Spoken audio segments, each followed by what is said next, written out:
this breakfast gathering in Greensboro, Mr. Fulmer speculated about who might serve in a Wallace administration. He wondered aloud if Mr. Wallace might bring back a finance director and a building commission director, both of whom he says have served time in the state penitentiary. At a stop at City Hall in Utah, Mr. Fulmer talked about the governor's race as a crusade to save the state of Alabama. When asked about his relations with blacks, Mr. Fulmer said in the 60s he was considered a liberal because of his stand against the unfair treatment of blacks. Outside this restaurant in York, the candidate told some town folk that he cared enough about them to come and ask them in person to vote for him. Mr. Fulmer says he doesn't see his opponent doing that.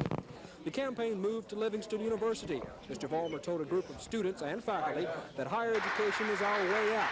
He received spirited applause when he said proration is the cruelest thing that can happen to education.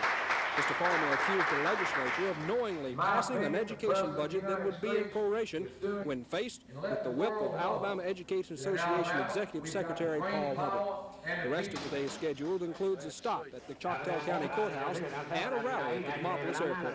Dennis Latham, WSFA TV News with the Fulmer campaign in West Alabama.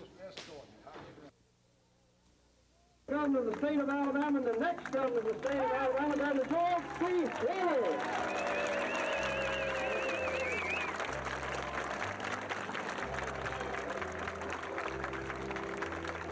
Was because of my commitment to public education in Alabama during those years in which I was in charge of the matter of dickering between the union and also the company.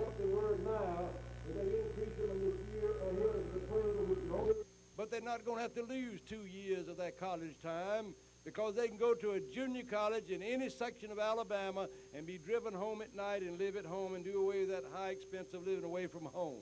I'm not advocating that people leave Auburn University to go to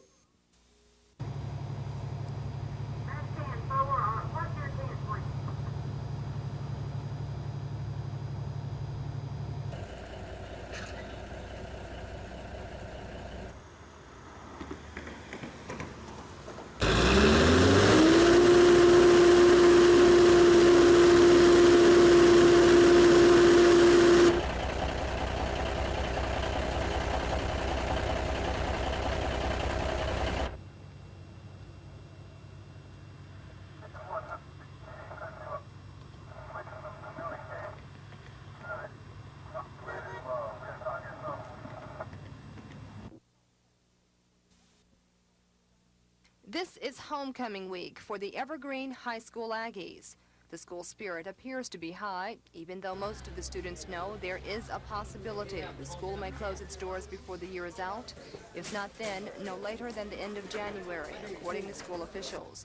There's also a possibility that these high school seniors may not graduate this year, and the school system's 315 employees may be out of jobs. I've had several students come to me and ask me if schools did close down, what were their alternatives as far as graduating was concerned, whether or not they'd be able to go to other schools outside the county, just what possibilities were available to them. School officials are now going to turn to county residents for help. They want the county commissioners to impose an additional 1-cent sales tax, and officials say the extra revenue will keep schools open through the remainder of this year. Officials say the extra revenue would pump between $200,000 and $240,000 into the school's budget. County Superintendent Walter Hudson says he's not sure if the tax will pass, but he is sure the schools probably won't be able to operate the rest of the school year without the additional funds. Would definitely keep the schools open. For how long? All the rest of the year and next year too. I mean, this would add to our financial help quite a bit. School officials meet with the county commission next month to see, like the school's homecoming theme, if they'll get the bomb dropped on them. Kim Davis, WSFA TV News in Evergreen. Roads, bridges. In Utah, Mr. Fulmer told supporters he was considered a liberal in the 60s because of his stand for equal opportunities for all races. He says there are others who aren't so open-minded, like the head of the black wing of the state Democratic Party, Joe Reed, whom Mr. Fulmer called a professional racist. During a visit to this stockyard in Livingston, Mr. Fulmer praised cattlemen and others in agriculture, calling them the backbone of the state.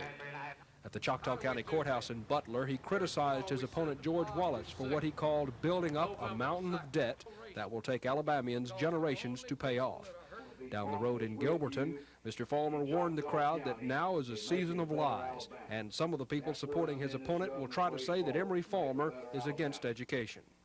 A high school marching band was waiting for Mr. Fulmer when he arrived at an airport rally in Demopolis. He told the crowd that young people are 90% of the reason he's running for governor. He says he wants to make sure they get a good education. The Fulmer campaign concentrates in southeast Alabama tomorrow with stops scheduled in Abbeville, Headland, Ashford, and Dothan. Dennis Latham, WSFA TV News with the Fulmer campaign in Demopolis. Mr. Graddick says he wanted to walk into the news conference with a smile on his face, but he says since the governor hasn't signed the settlement, he can't smile. The Attorney General says all of the defendants he named in a lawsuit to rid the state of asbestos have signed the settlement, except the governor. And Mr. Graddick says the governor told him on the telephone that he wanted more time to study the settlement. The suit filed by Graddick October 8th seeks to use $75 million of oil windfall monies for capital improvements in the state schools and set up an authority to hand out the money. For those school systems who inspect and test and certify results that they have absolutely no asbestos materials in their school, then the college authority, public school and college authority, can give their appropriation, their allotment, to them to be used for capital improvements for whatever they request it for, with the approval of the authority. Montgomery and St. Clair counties have already tested and found asbestos in their schools, and they've been waiting for money from the state to remove it. If the governor decides not to sign the agreement, Graddick says he'll see him in court tomorrow morning. Gina Gregory, WSFA TV News. The leaders of Concerned Christians for Good Government, the moral majority of Alabama, and the Alabama Christian Education Association said tonight Emory Fulmer is the best candidate for fundamentalist Christians. Reverend Jim Loudon says he believes Mr. Fulmer would be a good friend to Christian education. Another education association, not Christian in terms of its name at least, or its mission, claims that some 88% of the new legislature was elected by them. If that be the case, we certainly need a counterbalance in this state. Dr. David Bowler says Mr. Fulmer isn't afraid to take unpopular stands. We don't have any adult bookstores in the city of Montgomery tonight. You go out and you circle this city, and there's not one. Mr. Fulmer promised the crowd he would keep government out of the churches and church schools and pledged honesty, integrity, and morality. Earlier today, the candidate was in West Alabama. Dennis Latham traveled with the Fulmer campaign.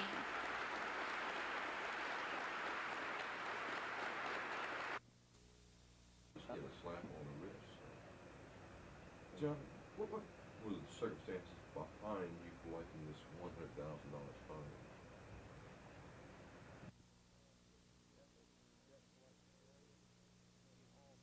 Efforts in the debt collection area in all cases where a criminal fine is imposed. I think that this case here, the Hurtsboro marijuana case, is an example of how defendants are not slapped on the wrist. We had 3 defendants who were sentenced to 13 years in the penitentiary and fined up to $100,000 each. What will happen to this money? Well, The new contracts with Boeing will propel National Industries into the jet age. The company, which has specialized in making wiring for cars, will now start making wiring for the new B-1 bomber and upgrading wiring for the B-52. Chairman of National Industries, Ben Collier, says the contract with Boeing will mean hundreds of new jobs for the Montgomery area.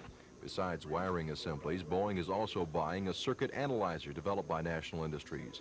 The computer-operated analyzer will not only point out defects in wiring or circuit boards, but will also instruct workmen on how to repair or rebuild them. National Industries is also negotiating with Boeing on 2 additional multi-million-dollar-a-year contracts for circuit board production and machine tooling. Collier says this is just the first step in what he calls a new age for high-technology industrial growth in Montgomery. In this instance, we'll be talking about hiring research and development people, software people, printed circuit board design people, folks that will greatly enhance the livability of Montgomery by their presence and offer a much broader job spectrum. Collier says he can envision I national would industries like, doubling in size in the next 3 to 5 years. Boeing officials say they're impressed with the Montgomery business and are looking for other businesses to supply sheet metal work for the military contracts. Boeing officials and Collier give a lot of the credit for the new contracts to Congressman Bill Dickinson. As a senior member of the Armed Services Committee, Dickinson approached Boeing 2 years ago about expanding its business contracts in the Alabama area. With unemployment high, today's announcement came as good news, not only for the Montgomery economy, but for Congressman Dickinson, who is seeking another term in office. Don Phelps, WSFA TV News. Messerschmitt, MBB here last week. All of a sudden you've lost your job. Where are you going to go to get another job? You need help. That's what's going on today, and that's what people don't see. And the fact that Billy Joe would be on armed services would be much more influential than any Republican could be on that committee. The reason being is that he would be a part of the majority, and in effect the majority would try to make sure that the people of the 2nd Congressional District in Alabama would be taken care of. We never targeted participate in the committee. Is located in Pensacola, Florida. Now, I don't think anyone in their right mind expected, as long as Uncle Bob Sykes was down representing the Panhandle, that they were going to pull that training facility.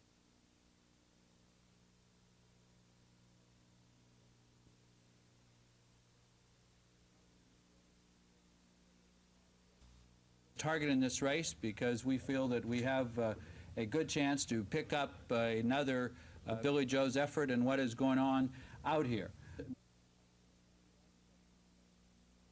It is of concern to us that he get the assignment that is critical for this district. And so that is a commitment that we have made to him, and that is a commitment we make to the people of the 2nd Congressional District of Alabama. Billy Joe will be on the House Armed Services Committee. The Democrats that are targeted in the South, incumbents, I can't answer that, how many in the South. I can think off the top of my head right now about 4 or 5, but I can't, I don't want you to hold me to that.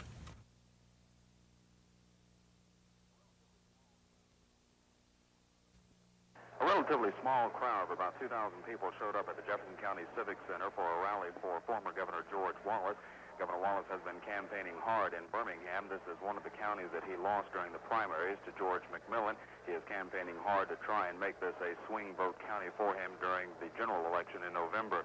During his speech this evening, Governor Wallace reemphasized his position that he intended not to run for president. I'm not running for president. You don't have to worry about that. But that fella up in Maryland sort of got me out of the presidential business for good, I think. But I'll tell you what I'm going to do. I'm going to speak on things in Washington that affect us, like the prayer amendment, which I'm for, about abortion. I'm going to talk about the farmers' plight, about TVA rates that are so high, they're about to run all the industry out of the TVA Valley. Mr. Wallace emphasized that he intended to speak out on national issues, even though he intended not to enter national politics. His interest is in state politics, and he was here trying to garner votes in the Jefferson County area for his unprecedented 4th bid for governor. Chris Grimshaw, WSFA TV News with the Wallace campaign in Birmingham.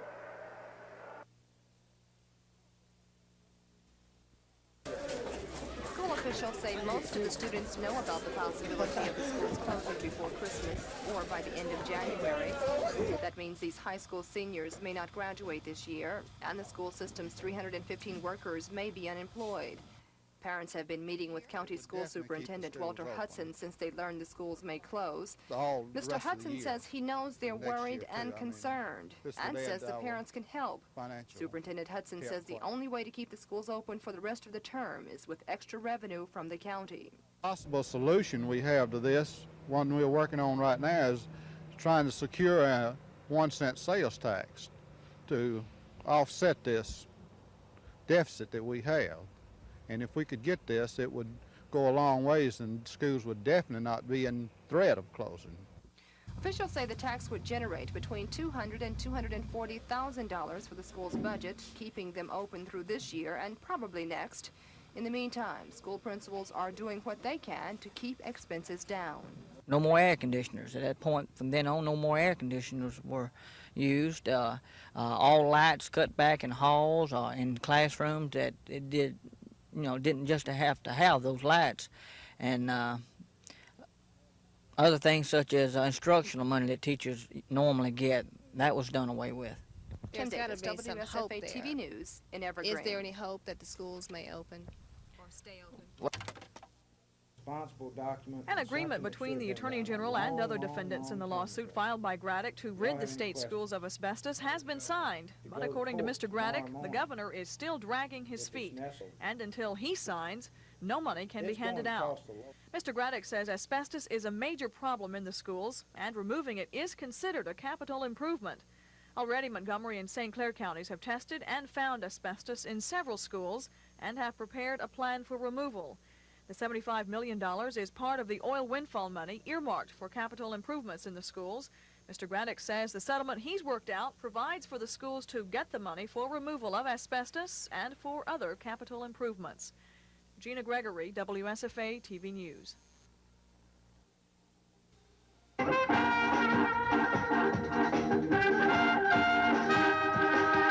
Rietta is 21. Her brother Enrico is 27. Ladies and gentlemen, exhibiting the show must go on tradition, the grandchildren of the late and great Carl Walenda, and still the great Walenda! And together they're carrying on a family tradition, the Great Walendas. The Walendas rose to fame more than a half-century ago as high-wire walkers, but at times the group was known perhaps as much for its tragedies as its triumphs. Two Walendas died in 1962 when their famous seven-man pyramid collapsed in Detroit. The leader of the family, Carl Walenda, survived that accident, but he died 4 years ago during a walk between two buildings in Puerto Rico. No, I don't feel any pressure because my grandfather was Carl Walenda. I don't feel like I have to do the wire or even be in show business at all. I do it because I like it and because I don't want to do anything else. None of us were ever forced into anything. We all had our own decision. We could have went to school and did whatever we wanted to, but we all chose to be in the business. These days, the Walendas perform with two friends who are not members of the Walenda family. The thing that he drilled into our heads, all of us and the whole family, was the dead are gone and the living have to keep going. You got to live, you got to eat. I wouldn't mind doing this for the rest of my life, but it's hard to say because you never know what's going to happen in the future. We're doing the best we can. How long the Walendas will keep performing, no one knows. For now, they stand by their billing. And still the great Walenda! Tom Foreman, WSFA TV News.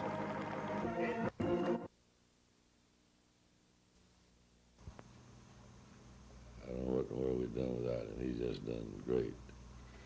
And he's had some poor plays, certainly, but anybody, I was watching the World Series last night, and we had,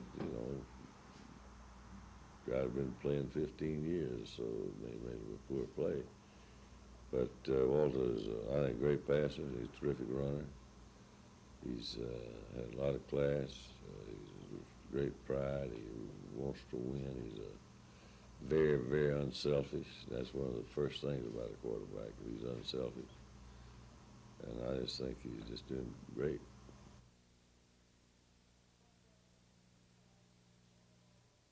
I'm going to have to use this act, call it one of this cater act. I believe I can better get in. Coming to them, they are not through with you, nor George Wallace, because I'm going to be your governor. And my friend, and I think this was somewhere up in the Midwest, maybe in Portland if I'm not mistaken, finding one of these men said, Governor, you sound like you think you're the smartest man in the country. I said, no, I'm not the smartest man in the country. I'm not even the smartest man in Oregon. I'm not even the smartest man in Alabama. But when I went through the problem, we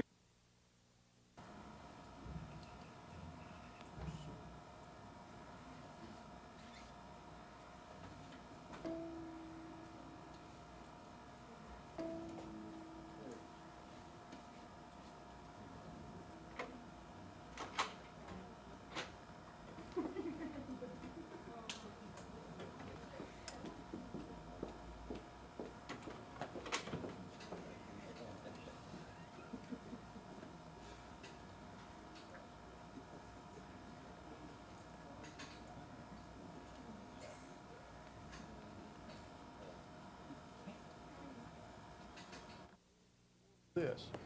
In the previous administration, in the 4 years of the previous administration, more money that could completely turn things around. The big factor that government goes into the marketplace and gets the money to pay the note, and the interest continues to run. So here we've got 100% of the universe. We know 2% of the people of all borrowers, this is not Farmers Home Administration now, this is everybody is in trouble. There's nothing we'll be able to do about it. The Federal Land Bank can't do anything about them. The Commercial Bank can't do anything about them. These 15% are in poor condition, and these are the ones that we're spending most of the time working on and keeping in business. And we'll be able to keep most of these people in business. The way I think, we'll keep 98% of the people in business now without a moratorium. With a moratorium, Jimmy Sanford, the governor's legal counsel, says Governor James is concerned about intruding in local school officials' territory. He says the Code of Alabama specifies that local superintendents have sole authority in deciding how money should be used in building programs.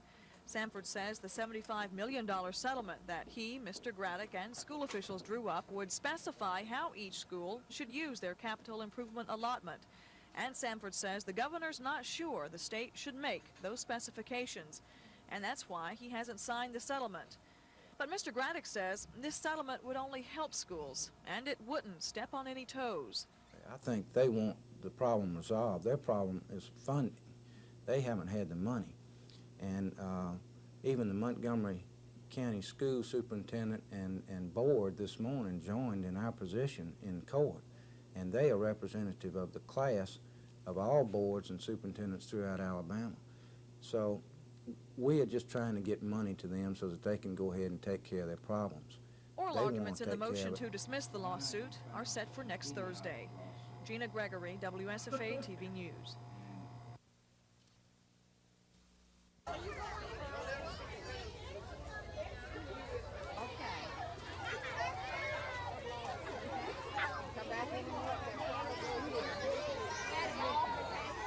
Special store, it's called the General Store, and I'm going to see it.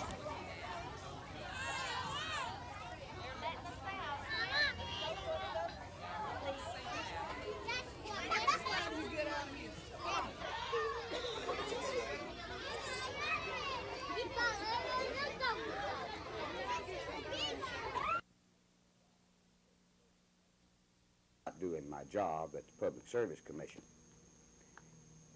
I don't know what Mr. Dickinson considers doing. Like most, reach out and try to get a grasp of those problems.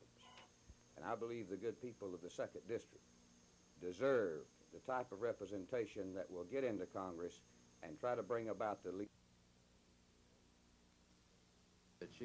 2 weeks ago, representatives of those who use and provide Medicaid services in Alabama were told they would have to find a way to cut $64 million out of the Medicaid budget because of proration of the state's general fund. Advisory board members said it was impossible to take that deep of a cut because there was no fat in the Medicaid budget. For the past 2 weeks, the Medical Advisory Committee has been meeting trying to find solutions to the proration problems of Medicaid. Today they offered 3 options. The first one being a postponement of proration for the Medicaid agency, hoping that Governor James can call a special session finding emergency funding for the program. Medicaid Commissioner Faye Baggiano said the advisory board came up with 2 less desirable options today: to cut payments to all providers by 20% and to end all optional services, which includes nursing home care and pharmaceutical supplies. Was there any consensus of opinion on what would happen if the latter 2 options were taken up by the committee? The providers feel very strongly that the Medicaid program is already not paying them their cost of providing services, and they feel that if either of the latter 2 alternatives are accepted, it will eventually cause the end of the Medicaid program. Commissioner Baggiano will meet with Governor James next week to decide the fate of the state Medicaid program. Don Phelps, WSFA TV News. 20% of which was at least one provider had said earlier in the last meeting that if she took that kind of cut, her nursing home would go out of business. And the third alternative would be to drop all optional services, which years of the previous administration, more money was loaned in Alabama than in the first 36 years of the agency. But in the next few months, I think we might see, and we'll see if we continue the trend goes into the marketplace and gets the money to pay the note. And the interest continues to run. So here we've got 100% of the universe. We know 2% of the people of all borrowers, this is not Farmers Home Administration now, this is everybody is in trouble. There's nothing we'll be able to do about it. The Federal Land Bank can't do anything about them. The commercial bank can't do anything. Percent of the people that you're dealing with nationwide under a moratorium. That's what's going to happen. The name of the game at Penn State this season is passing, led by number 14, quarterback Todd Blackledge. The Nittany Lions have won 5 and lost 1. This pass good to Kenny Jackson. Last week, Blackledge completed 10 of 15 passes, good for 120 yards. He's the leader and the key in the Penn State attack. The passing game has slowed down the activity of running back Kurt Warner, number 25, who has had only moderate activity. West Virginia, meanwhile, has a very tough defense, and Coach Joe Paterno is concerned. I think they're probably going to be the best defensive team we've played so far this year. They've got 3 or 4 really outstanding players, and they play very well as a team, and very aggressive, very, very tough kids, and they attack you, and I think that we'll have a lot of troubles moving the football. On offense, the Mountaineers feature quarterback Jeff Hostetler, who transferred from Penn State and has passed for over 1,300 yards. Hostetler insists this will not be a grudge match, but you know he'll be ready to go against many of his former teammates. Jack O'Rourke, NBC News, reporting.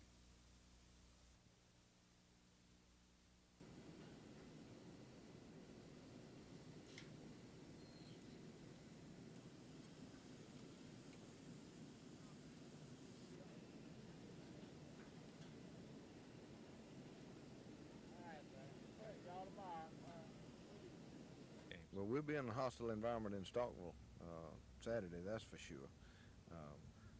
I think it's been good for us to be at home, and I hope that, that just being around the college game and the atmosphere and the game preparation is, we're going to be mature enough to go in and not be in such awe of surroundings.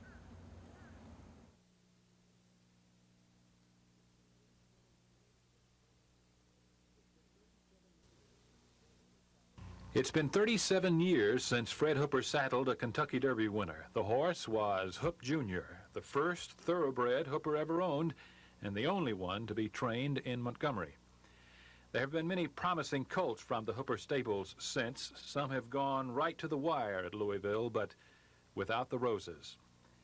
Fred Hooper is 85 years old and still looking for that second Derby winner, and he may have found him. A bay colt by Trijet out of Hooper's great mare Susan's Girl has become the most talked about 2-year-old in racing. Copeland has been beating everything in sight, winner of all 6 of his starts, the last 4 important stakes races, and the last of the 4, the prestigious Champagne Stakes, where he ran away from an expected challenge from Paparicchio. Copeland is virtually certain to be the Winter Book favorite for the Kentucky Derby. What are your immediate plans now for Copeland? I expect to run him in the Junior American race at Meadowlands on November the 4th. It's a $300,000 race, a mile and a 16th. And then if he comes out of that race good, why, I might go to California for a $750,000 race. There'll be 8 races in a season? Is that too many? No, I don't. Not with a horse like this. Nothing bothers him. After he runs his race, he's ready for his feed and never backs off from eating, and just feels in 2 days rest after he runs, he's ready to kick up his heels and play. Well, what would be the plan now if he should run well the last couple of races? What would be your 1983 plans for him? Then I would send him back to the farm. I'm not going to leave him in California, I don't think. I've got this trainer here that's been handling him. And my trainer out there had 2 or 3 I thought was as good as this colt, but they haven't developed. One of them he hadn't started yet, but he still thinks the best in the hands out there. But I think I'd bring him back and keep him here at his no-kill at the farm for a few weeks, and then take him to Hialeah and get him ready for. Let him run in that warm weather down there. Yeah, get him ready maybe for the Florida Derby and then the Flamingo at Hialeah, and then if he's still running like he's been running, why, I'd be headed to Kentucky.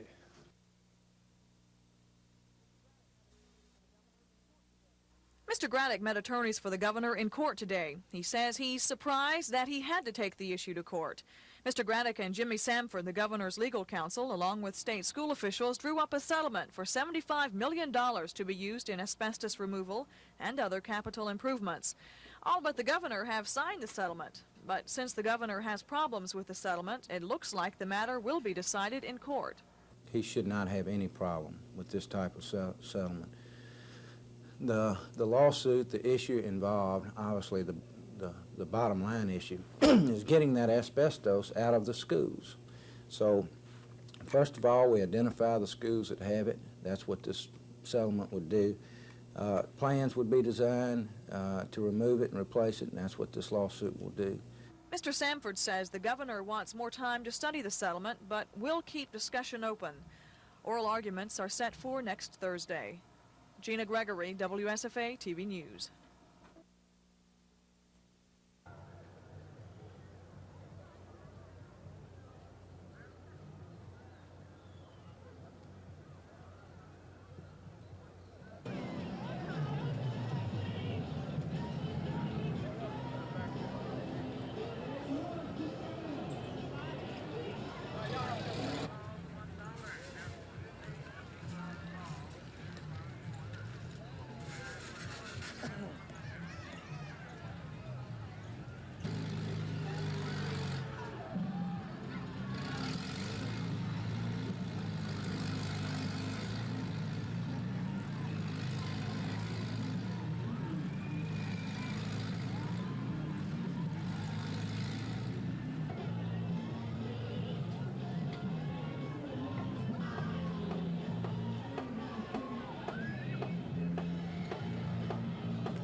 Country music entertainers, including the Thrasher Brothers and Tammy Wynette, led off the Birmingham Wallace rally aimed at increasing Mr. Wallace's support in Jefferson County. Mr. Wallace delivered a blistering speech denying published reports, quoting Montgomery businessman Whitten Blunt, predicting another presidential bid for Mr. Wallace should he be elected to a fourth gubernatorial term. Don't get afraid and shake it in your boots. I'm not running for president. You don't have to worry about that. But that fella up in Maryland sort of got me out of the presidential business for good, I think. But I'll tell you what I'm going to do. I'm going to speak on things in Washington that affect us, like the prayer amendment, which I'm for, about of abortion. I want to talk about the farmers' plight, about TVA rates that are so high, they're about to run all the industry out of the TVA Valley because of the... And Mr. Wallace accused Mr. Blunt of participating in a Republican effort to prevent Mr. Wallace from winning the Democratic primary. I tell you, he went in the Democratic primary and voted against me because they didn't want the Republicans running against me. And when he signed that pledge, Mr. Blunt said, I pledge to abide by the nominees of this party that I vote in, but he voted against me, and now he's writing letters for the candidate for the other party. After a day of working at his Montgomery campaign headquarters, Mr. Wallace travels to Dothan tonight for a Houston County Democratic fundraising gathering. Chris Grimshaw, WSFA TV News with the Wallace campaign in Birmingham. In downtown Abbeville, Mr. Falmer and his wife, Anita, went door to door asking merchants and customers for their votes. Mr. Falmer constantly reminded those he met that he was there in person to ask for their support. At the Henry County Courthouse, the Falmers met with county employees during the lunch hour, talking with them about the election and passing out campaign material. At Headland, Mr. Falmer spent a few minutes on the street shaking hands and rounding up a crowd to hear him speak. Several dozen people gathered at a local bank to hear him talk about the governor's race. He repeated his criticism of George Wallace, blaming the former governor for the state's mountain of debt. A question about crime prompted the candidate to tell the group that he favors capital punishment for some offenses. Mr. Falmer says a prison should be humane, but should also be a place that a person never wants to return to. Mr. Falmer moves on to Dothan for a private fundraising meeting. His opponent, George Wallace, is also scheduled to be in Dothan tonight. Mr. Wallace may take the opportunity to continue criticism he began last night at a rally in Birmingham of one of Mr. Falmer's allies, Winton Blunt. Chris Grimshaw has this report.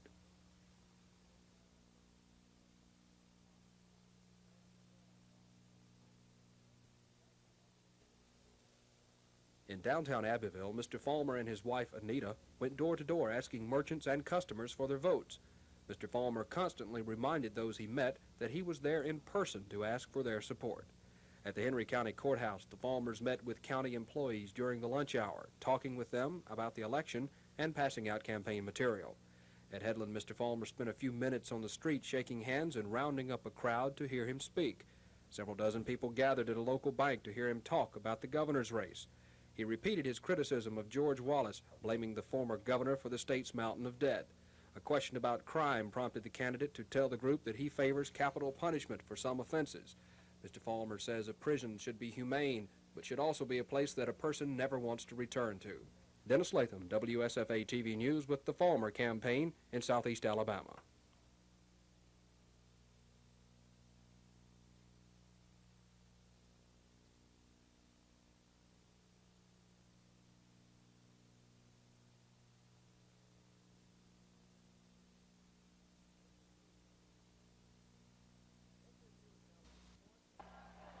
SMU is now ranked 4th in the nation and will run into the only team that beat them last season, Texas. That game will be played at Texas, the Longhorns having the open date last week, but their last home effort was a 21-0 shutout of Missouri. The Texas defense has its work cut out against the Mustangs, though. Last week, tailback Eric Dickerson ran for 241 yards against Houston, and he goes into the Texas game with 1,001 yards rushing on the season. The Mustangs take a 6-0 record into Austin. Arkansas is ranked 6th in the nation, unbeaten at 5-0, but all 5 games have been in Arkansas. Going to the Astrodome against Houston is never much fun. The Razorbacks haven't beaten the Cougars since 1977, and Lou Holtz is 1-4-1 against Bill Yeoman's teams. And to add a bit more to this one, it's Houston's homecoming. But Arkansas is coming off an open date, so they're not banged up, and their defense is giving up less than 100 yards rushing a game. From Houston, this is Craig Roberts for NBC News.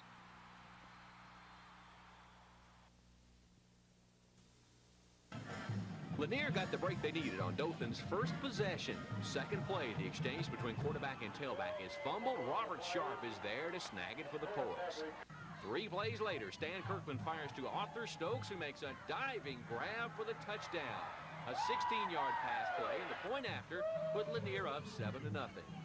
Another fumble stopped another Tiger drive. Quarterback Spanky Thomas scrambles here for a big game, but he loses the handle. He did recover, but the Poets took over on downs. Dothan finally got on track late in the first. Thomas keeps here on this option for a 17-yard gain down to the Lanier 31. The Poet defense then stiffened. On comes Tim Thomas, who boots this 31-yard field goal on the first play of the second quarter. It was 7-3 Lanier. The Poets drove the ball late in the half, but Scott McCall will miss this 36-yard field goal attempt. It's just wide. At halftime, Lanier led Dothan 7-3.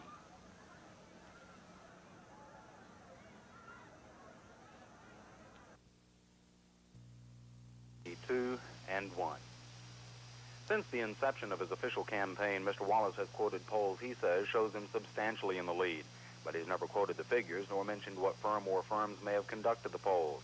Tonight, Mr. Wallace told a crowd of Democrats at a Houston County party fundraiser why he hasn't talked more in specifics. One reason we didn't want to bring them out much was that we didn't want the people to stop working, and because we must work. Now, we can lose this election if we don't work. Mr. Wallace says his poll is scientific and not a poll he says you can buy or a poll that predicts a winner based on who subscribes. Mr. Wallace also warned Democrats not to become complacent with any possible lead in any poll, saying the Republicans are going to spend large amounts of money in the ensuing weeks of the campaign.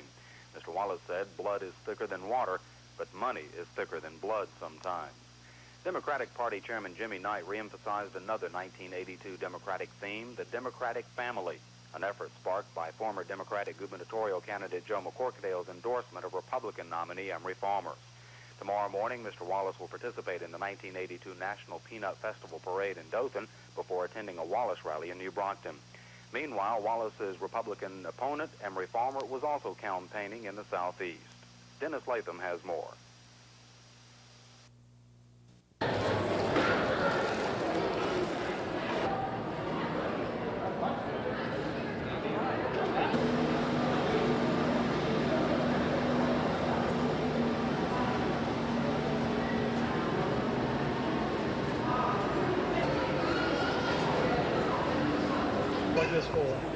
Okay, the basic idea was to promote smoking in a positive way. Normally what you have is the denouncement of cigarette smoking, but pipe smoking is a relaxing, enjoyable experience, and we thought we'd have a contest to promote that.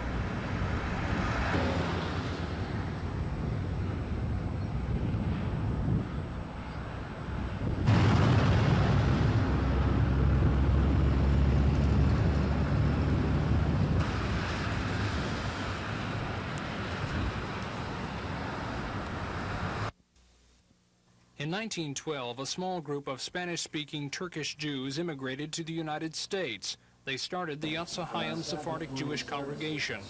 Today, some of the founders of the group were among those attending Sabbath services at the local temple and celebrating the 70-year history of the congregation.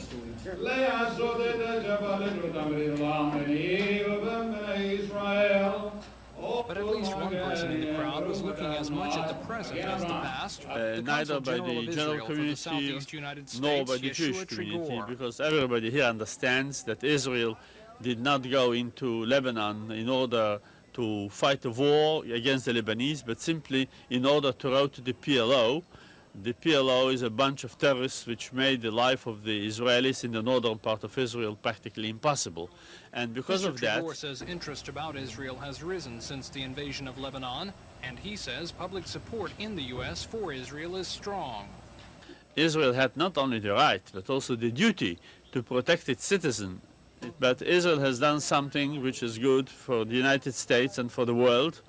What Mr. Trigor says the United States can gain from the war is a better understanding of what the Soviet Union can do, since he says the PLO was largely backed by the Soviets. Now Mr. Trigor says he's trying to assure people that Israel is no different than it's ever been, and what the Israeli government really wants is to be left alone. Tom Foreman, WSFA TV News. Because everybody here...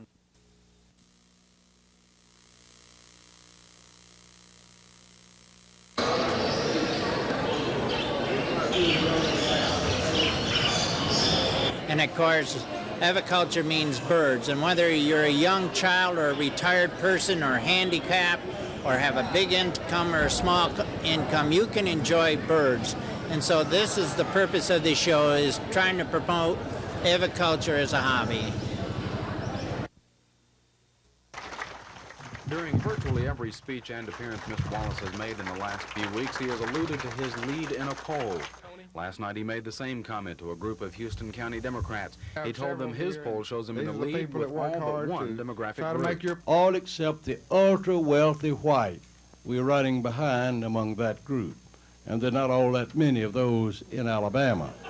Mr. Wallace still isn't saying specifically what figures his poll reflects, and he says he hasn't mentioned the figures because it could cause complacency among his supporters. One reason we didn't want to bring them out much was that we didn't want the people to stop working, and because we must work.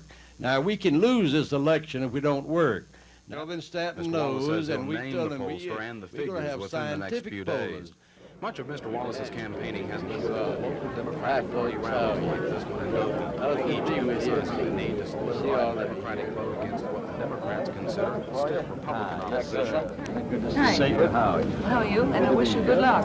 Yes, ma'am. Mr. Wallace was one of many political hopefuls in Dothan trying to win more support from crowds gathered to watch the National Peanut Festival. Dennis Latham has those details. This is Miss Durden. Yes, ma'am. I'm glad to see you.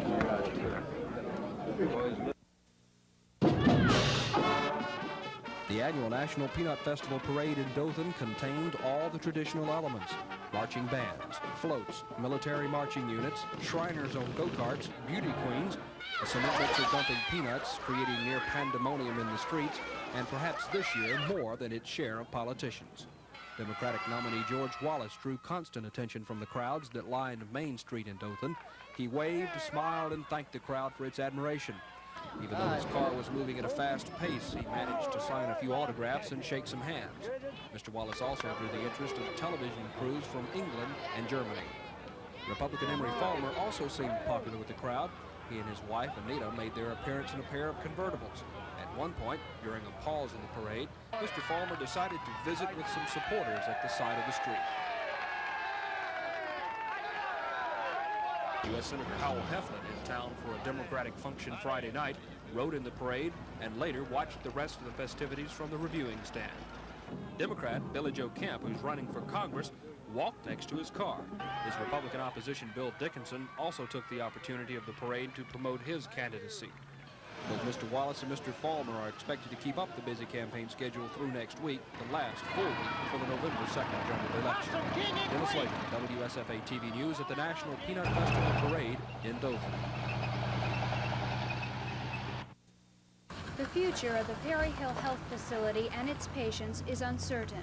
Administrator Carolyn Hopper says if the Medicaid faucet goes dry, the nursing home will probably shut down. If they were to do away with the optional services, we would have to discharge 91 patients. We have 129 patients, and we would have to close the facility. There's no way we could operate. The State Medicaid Advisory Board, confronted with proration of the State General Fund, has come up with 3 options, 2 of which don't bode well for the nursing home. Payments to all providers could be cut by 20%, which Hopper says would mean the end of meal supplements and some physical therapy. The second option is to stop all payments for intermediate nursing home care. That, Hopper says, would leave 91 patients who need help to bathe, dress, eat, and get around with nowhere to go. Most of them have distant relatives or older relatives who are not able to care for them. We have some that have no relatives, no family, no one to go to. So I don't know what would happen to them. Governor Fob James must make the tough choices this week. Hopper says somehow the governor must come up with extra money for the Medicaid program. She says it's not money at stake here, but human lives. They're sick and have to have somebody to care for them. It's not just dollars, it's people. Hopper says at a time when the elderly patients need all the support they can get, they're worried because they don't know what's going to happen to them. Susan Silvernail, WSFA TV News. Vandy kicked 2 field goals to take a 6-0 lead after 1 period. Then Ole Miss got it going. Arthur Humphreys rips off this 15-yard scamper, giving the Rebels a 1st and goal at the 4. 2 plays later, as Humphreys diving it over from the 2, that capped an 80-yard drive. 7-6 Ole Miss, where it stood at halftime. Early in the 3rd now, the Rebels drive to within Todd Gatlin's field goal range. He's on to boot this 43-yard field goal. That made it 10-6 Rebels. But Vandy bounces back. They drive it 80 yards to take the lead. Whit Taylor finding Norman Jordan in the end zone. He makes a great one-handed snag. The point after failed. Vandy had a slim 12-10 lead early in the 4th. Ole Miss now driving to take the lead, but linebacker Joe Staley steps in front of this Ken Austin pass for the interception. When he's finally brought down from behind, he's deep in Rebel territory at the 8-yard line. From there, Taylor fires this TD strike to Arnez Perry. That sealed it as the Commodores beat Ole Miss the final 19-10. Vandy improves to 4-3 on the year. Ole Miss falls to 3-4.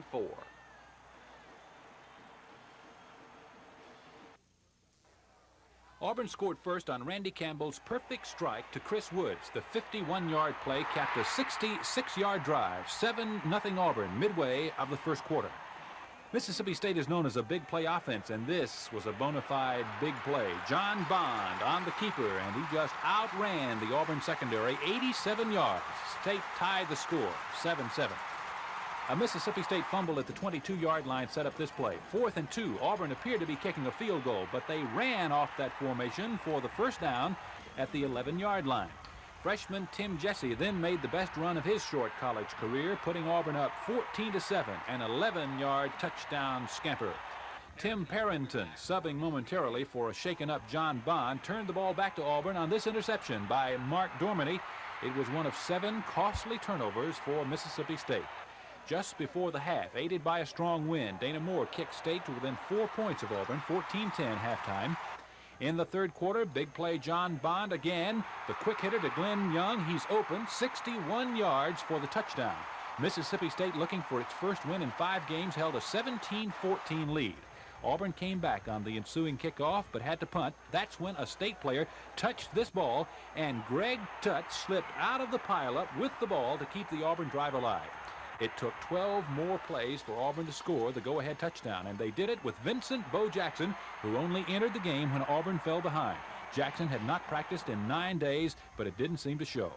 Auburn kept rolling. Lionel James led all rushers with 138 yards, running a winding trail, 32 yards for this touchdown.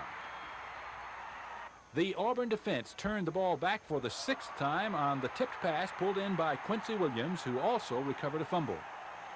Lionel James again, breaking tackles, running far beyond his 5'7", 170-pound dimensions.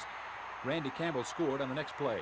Auburn had a 37-17 road win to stay unbeaten in the SEC and 6-1 on the year. Phil Snow reporting from Starkville, Mississippi.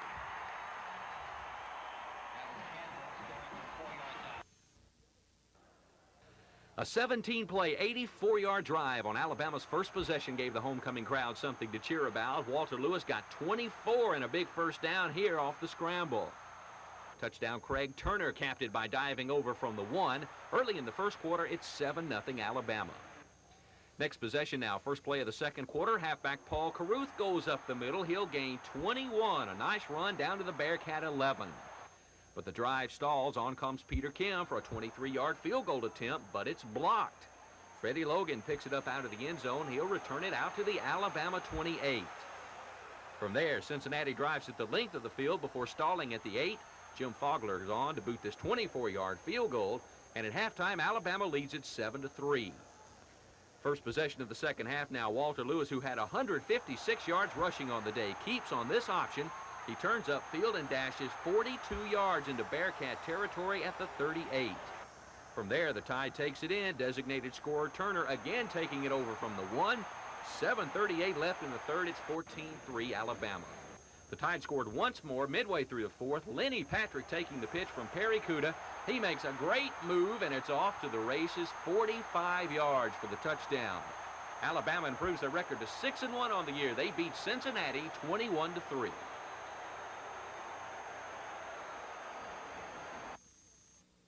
Governor was to have spent this weekend sorting out the Medicaid mess. In his hands are at least 3 recommendations from the State Medicaid Advisory Board.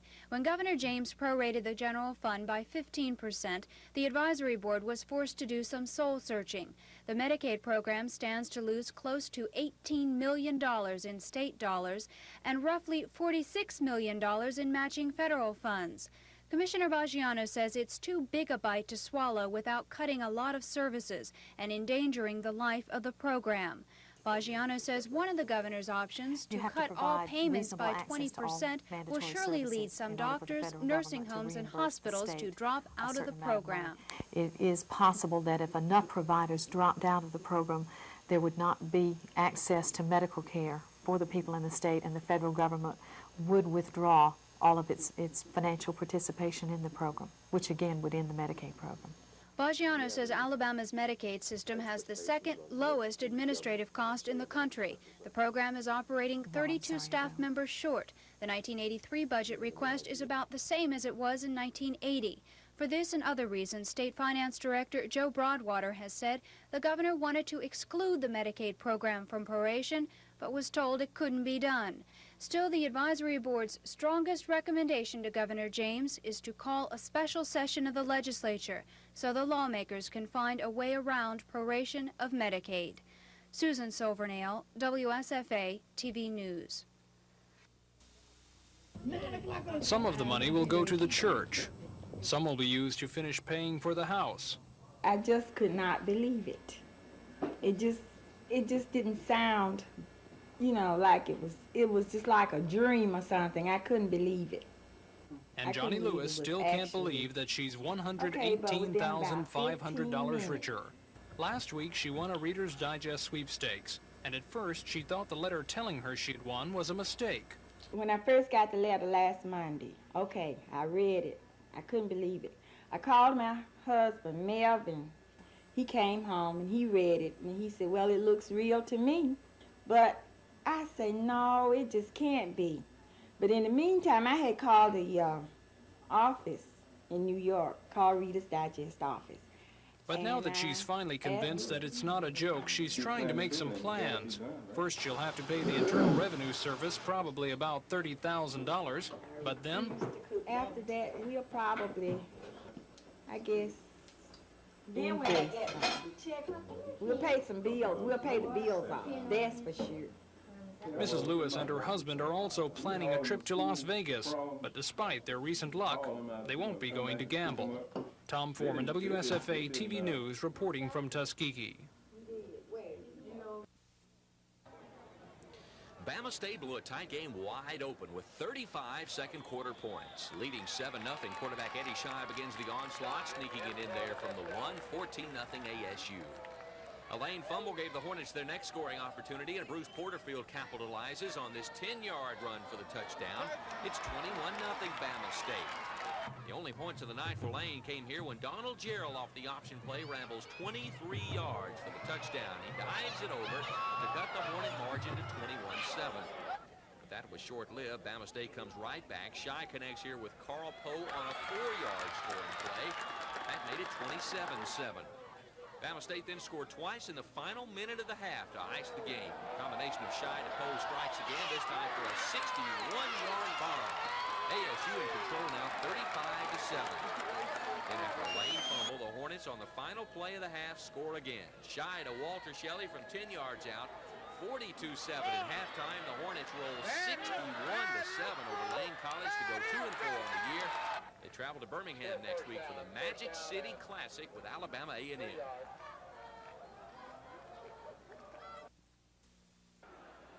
Walter Lewis had a big day, leading Alabama to a homecoming win over Cincinnati. The junior signal caller from Bruden rushed for 156 yards, 24 of it coming here off a scramble on the opening drive of the game.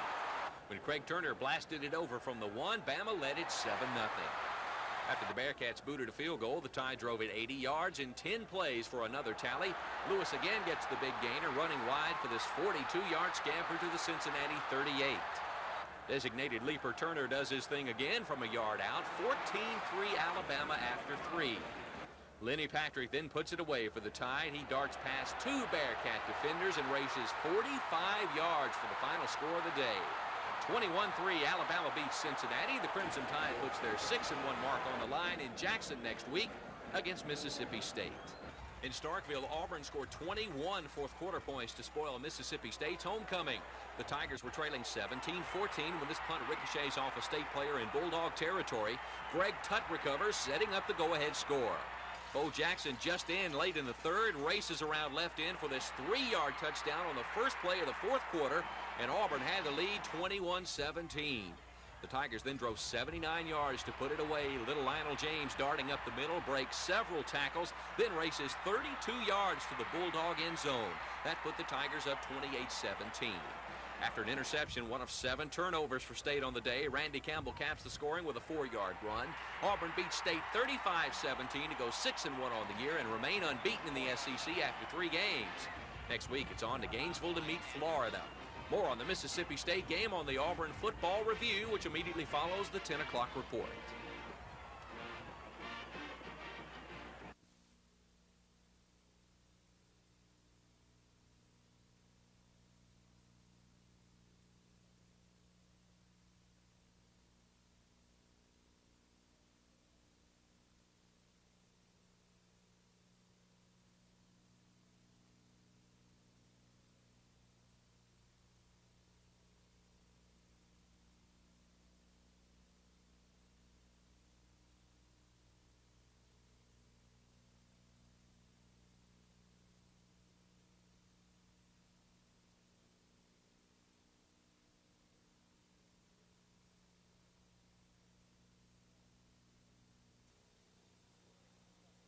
Winless Kentucky got off to their best start and played their best game of the year against undefeated Georgia, ranked number 3 in America. Sean Donegan takes a screen pass from Doug Martin. The big fullback rambles 51 yards for the score, 7-0. That fine touchdown run by Donegan was the first score by Kentucky all season in the first quarter. After that, a young man named Herschel took over. With a score 14-3 Kentucky, which was shocking to over 56,000, Herschel Walker, who had more than 230 yards of total offense, goes 64 yards for the score. Herschel talks about the catch. I think that sort of picked the team up and sort of picked me up as well, because I hadn't ran on at least over 50 yards in a long time. It gave me an opportunity to at least get myself back on the way. Like catching the ball a little bit more? Oh, I love to catch the ball. I love to catch it because it gives me an opportunity to go one-on-one with defensive backs. It gives me an opportunity to really get my speed going. Georgia took control in the second half. On the opening drive, John Lastiger hits Norris Brown from the 8, 17-14 Georgia. In the fourth quarter, Lastinger tosses his third TD pass, this to McCarthy. Kevin Butler adds a 38-yard field goal as Georgia wins 27-14.